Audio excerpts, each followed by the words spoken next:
Dear residents and families, I am Luis Serrano, Chief Executive Officer of Sunshine Retirement Living.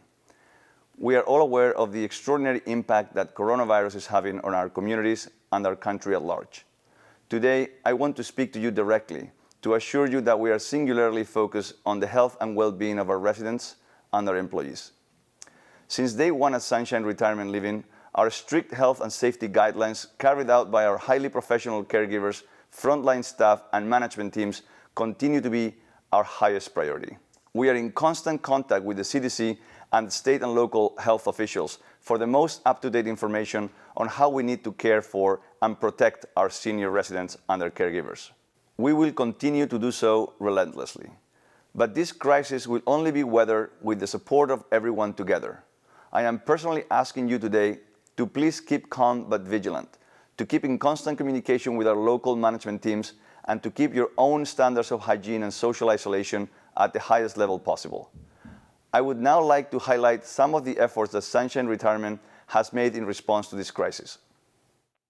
Residents who may feel ill or begin to exhibit any symptoms are asked to remain in their apartments and alert their community's health management team, who will follow all CDC protocols to prevent any illness from spreading. Visitation is restricted at each of our assisted living and memory care communities to protect our most vulnerable seniors. Visitors to our independent living communities are limited based on guidelines from the CDC. All people entering the community will be screened at the front door, including residents and staff. To alleviate the stress around the situation, our communities are helping to facilitate video conferencing and other virtual communication tools between residents and loved ones. To enable social distancing, we are hand-delivering homemade meals 3 times a day to our residents in our independent living communities and are encouraging in-room activities to limit person-to-person contact. Dining and activities at our memory care communities will remain in place as these communities are already secure. To maintain our highest priority of health and safety at each community, we are in the process of hiring and training more staff, especially among those who may have recently lost their jobs due to this unprecedented crisis. It is critical that we still open our doors to new residents who need our help and seek a new home.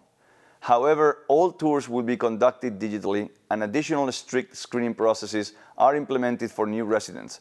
It is likely that some of our valued staff will be impacted economically by this pandemic, and I want to help where I can. Over the next 3 months, I am donating 50% of my salary to directly help employees who are faced with extreme financial difficulties from this crisis. I will review each of these hardships on a case-by-case basis to assess the best way we can help. Our company has 32 different communities in 16 states. But today and over the coming months, we must come together in this country as one community with compassion, empathy, and mutual support. We will continue to step up our communications to keep you informed of any developments as this crisis continues to evolve. I also encourage you to contact our local management teams with any questions you may have. Stay safe, stay healthy, and stay vigilant. And please know that more than ever, our team is committed to people, passion, and excellence. Thank you very much for your support.